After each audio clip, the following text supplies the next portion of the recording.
আসসালামু আলাইকুম, সবাই কেমন আছেন? আশা করি সবাই ভালো আছেন। আলহামদুলিল্লাহ, আপনাদের দোয়ায় আমি অনেক ভালো আছি।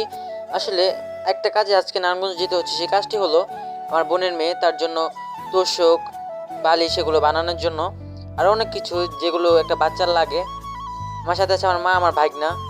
অবশ্যই চলে আসলাম আমরা নারায়ণগঞ্জ আসার পর স্বর্ণকার দোকানে একটা কাজ ছিল। সেই কাজটা সারার পর আমরা আসি রূপার দোকানে আমার বোনের মেয়ের জন্য আংটি এগুলো কেনার জন্য। এই যে ওই পাশে আমার আম্মু এগুলো পছন্দ করছে, রূপার চেন, রূপার নূপুর এগুলো পছন্দ করছে। আমি একটু স্টাইল করে নিচ্ছি। এদিকে চারপাশে আয়না, তাই দেখেন এগুলো এই জায়গায় কত ভিড়। তাই আমি অনেকক্ষণ দাঁড়িয়েছিলাম। একটা জিনিস দেখে আপনাদের, এই যে দেখেন এখানে সব রূপার, কোনো জিনিস স্বর্ণের কিছু নাই। এখানে রূপার চেন, আংটি, তারপর নূপুর অনেক কিছু আছে। অবশেষে আমাদের রূপার দোকানের কাজ শেষ হলো।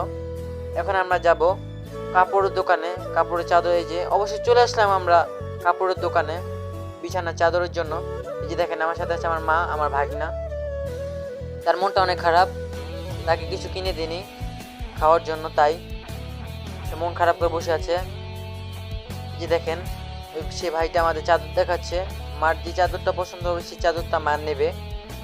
অনেকক্ষণ বসেছিলাম, কাজ শেষ হলো। অবশেষে আমরা রিক্সায় চললাম বাসার উদ্দেশ্যে। যে দেখেন এখানে বালিশ, বালতি অনেক কিছু আছে, এগুলো লাগে। আমি আজকে বাসা থেকে রওনা দিয়েছিলাম 5টা বাজে, এখন 8টা বাজে। অনেক সময় গেল গা, অনেক ক্লান্ত লাগছে শরীর। আজকে সারাদিন ঘোরাঘুরি লাগলো, বিকাল 5টা থেকে হাঁটতেছি, ঘোরাঘুরি হতেছে। এই যে দেখেন আমার ভাগনার মনটা এখনো খারাপ। কি বলবো। আজকের মতো বিদায় নিচ্ছি, আল্লাহ হাফেজ।